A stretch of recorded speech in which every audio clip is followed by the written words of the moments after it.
السلام عليكم ورحمة الله وبركاته. أهلا بحضراتكم. محمد عادل يهدي الأهلي 3 نقاط غالية في الجولة الخامسة. الأهلي يفوز على طلائع الجيش برعاية محمد عادل حكم الاحتواء. حكم حسب ضربة جزاء للأهلي من وحي الخيال، من وحي خياله، ولما راح للفار شافها في 3 ثواني. تخيل كأس العالم الحكام بتاخد دقيقة، دقيقة ونص، دقيقتين عشان يراجع ضربة الجزاء ويشوف اللعبة ويراجع الهدف والأوفسايد. ومحمد عادل في الدوري المصري بيراجع ضربة جزاء للأهلي من وحي الخيال، مضحكة كوميدية، في 3 ثواني بالظبط، في 3 ثواني بالظبط، عشان يداري الفضيحة بتاعته. بعدها ب10 دقايق بالظبط قال لك، ندى كابتن الفريق من هنا وكابتن الفريق من هنا وقال لك الفار مش شغال، الفار فيه مشكلة. هنا محمد عادل حس ان هو حسب ضربة جزاء من وحي الخيال. وانا بقول لك الاهلي هيحسم الدوري من الدور الاول زي ما قلت امبارح. خلاص لازم لعيبه الزمالك تنزل دايسه، مفيش هيدولك فرصه ان انت ترجع للدوري مره واثنين وثلاثه زي الموسم اللي فات. الاهلي هينهي الموسم ده او الدوري ده من الدور الاول برعايه حكام الاحتواء. طبعا انتوا شايفين. هل سؤال للاهلاويه بس، احنا بنتكلم في الحق، هل ضربه الجزاء ديت لو على الاهلي هتتحسب؟ هل ضربة الجزاء دي ان الشناوي بيطلع يلعب بالبوكس وبيضرب كام لاعب انضرب السنة اللي فاتت من الشناوي نفس اكتر من اللعبة دي وما اتحسبش على اي حاجة؟ انما اللعبة لو للاهلي بتتحسب. والفار قال لك الفار بعدها ب10 دقايق مش شغال. سبحان الله. الفار اول ما الاهلي جه في الهدف الثاني وتعادل 2-2 الفار اشتغل. كان قبلها الفار عطلان وكان في ضربة جزاء لطلائع الجيش. لعيبه طلائع الجيش راحت لمحمد عادل عشان يشوف الفار، قال لهم الفار مش شغال. اول ما الاهلي او طلائع الجيش جاب الهدف الثاني والاهلي تعادل، او طلائع الجيش تعادل مع الاهلي 2-2، الفار اشتغل. سبحان الله. تخيل سبحان الله، في الدوري المصري الفار اشتغل عشان يراجع هدف طلائع الجيش اللي انا اصلا ما شفتهوش. المخرج ما بيعيدش اللقطه، يعني المخرج بيجيب لي صوره او زاويه او كادر من بعيد كده انت تشوفه وما تعرفش تحكم هي هل بالفعل هي لمسه يد. يعني هي ماش اوف سايد اصلا، الجون ده ماش اوف سايد، ضربه جزاء فضيحه وهدف ملغي لطلائع الجيش. وقبل كده في ضربه جزاء لطلائع الجيش قال لك الفار مش شغال ومش هنعرف نشيك عليها. فهل دي كره؟ يعني هل دي كره في مصر وعاوزين نتطور؟ طب شوف الناس حواليك، يعني شوف المغرب، تونس، شوف السعوديه، شوف دول الخليج. هل بتشوف يعني فجر تحكيمي كده؟ حكم الاحتواء محمد عادل يهدي الاهلي 3 نقاط، والاهلي يستمر في صداره الجدول الدوري الموسم ده. مش هيفرط، حتى لو الاهلي فرط الحكام موجوده. ما ينفعش الزمالك ياخد الدوري 3 مرات ورا بعض، مستحيل. انا بقول لك مستحيل. عشان كده الزمالك كان مفروض يعمل حسابه، ولعيبه الزمالك ما تضيعش نقاط غاليه في اول الموسم عشان هم هينهوا الدوري قبل الدور الاول، عشان ايه وجع الدماغ اللي بيحصل في اخر الدوري زي كل سنه. فدي مش كوره، والله دي ما كوره. اللي حصل ده فجر تحكيمي. ولو ضربه الجزاء ديت على الاهلي والشناوي اللي عمله عمرها ما تتحسب انها ضربه جزاء كوميديه. طب هذا طلع الجيش الثاني. انت كمخرج في اي مكان في العالم لما بيكون في تشيك فار، هنشوف الفار، المخرج بيجيب لك لقطه الفار بيعرضها للحكم على الشاشه. عندنا الحكام محمد عادل راح شاف الهدف، جاب له صوره بتاع الفار، جاب لمحمد عادل صوره.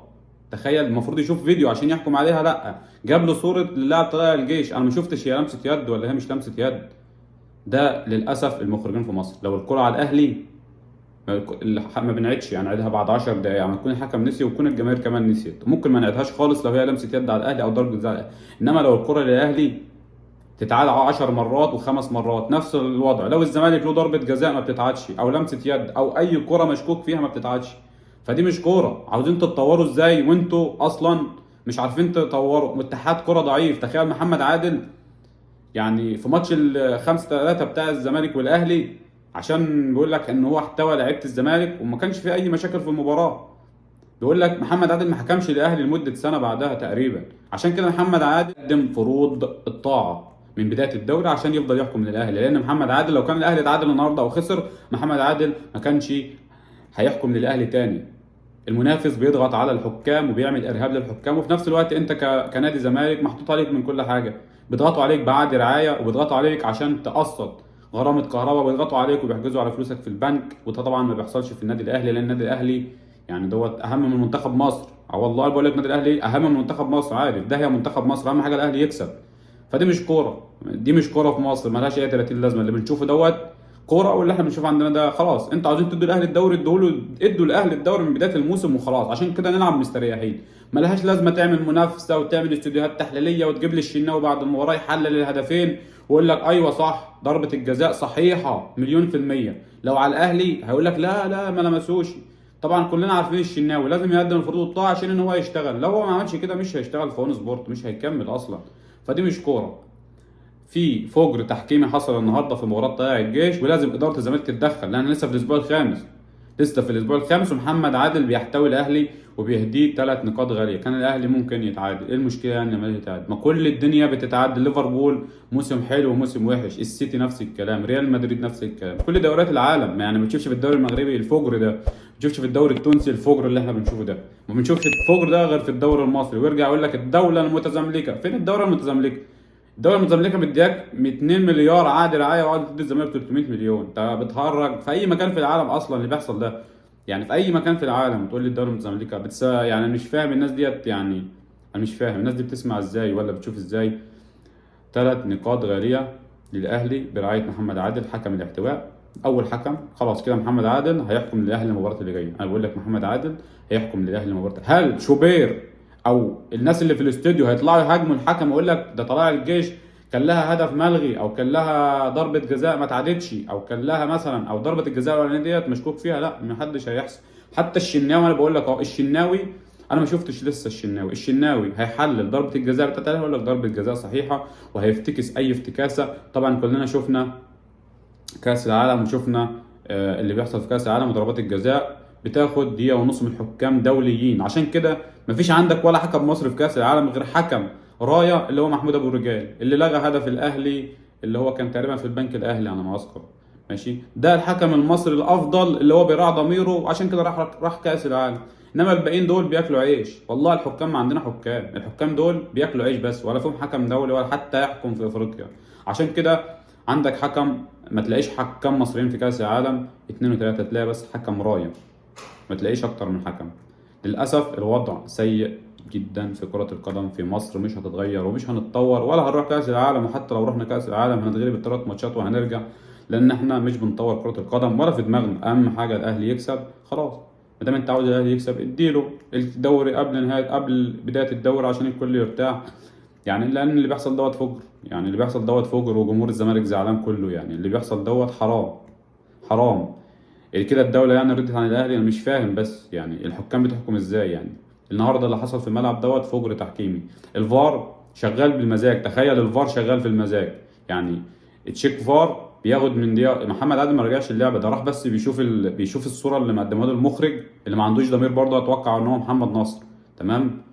وبيجي يقول لك هدف ويلغي او ضربه جزاء في 3 ثواني. تخيل محمد عادل اللي بيحكم في الدوري المصري بيشوف الفار في 3 ثواني، وحكم الدولي اللي بيحكم في كاس العالم بياخد من دقيقتين يعني لدقيقتين ونص ل3.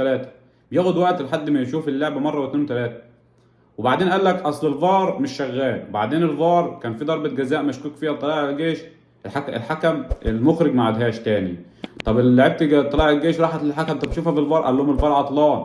بعدها سبحان الله طلائع الجيش جاب هدف تاني واتعادل، الفار اشتغل. انتوا بتشتغلونا يا جدعان؟ والله بجد انتوا بتشتغلونا. يعني حتى المخرجين ما بيعودوش اللقطات. بنشوف في اي حته في العالم اي ضربه جزاء بتتعاد مره واثنين وثلاثه، اي فاول بيتعاد. عندنا في الدوري المصري لو الكره على الاهلي ما بتتعادش، لو الكره للزمالك لو على الزمالك له ضربه جزاء ما بتتعادش. طب ده تحكيم؟ دي كوره يعني؟ عاوزين تدوا الدوري للاهلي زي كل سنه على مده 10 سنين ياخدها؟ فين المنافسه؟ فين تكافؤ الفرص اللي انتوا بتتكلموا فيها؟ طيب فين تكافؤ الفرص؟ بتدي الاهلي 2 مليار عقد رعايه وتقول لي تفتح له 5 فروع. عمرك شفت نادي في العالم عنده 5 فروع الا في مصر؟ ويقول لك الدوله المتزملكه. فين يا ابني الدوله المتزملكه؟ لو امبارح الاهلاوي بيقول لك جايبين للزمالك امين عمر عشان انه امين عمر الاهلاوي جاي للزمالك امبارح بيدي المسلوسي انذار عشان عمل رمى نفسه. تمام. والناحيه الثانيه لما عنتر رمى نفسه ما ادوش انذار. فانا مش فاهم. انا زهقنا، اقسم بالله زهقنا. والله كرهتونا في الكوره وما عدنا نتفرج عليها اصلا. يعني انتوا ما عندكوش اصلا كوره ماشي، وبنتفرج عشان خاطر الزمالك. تمام.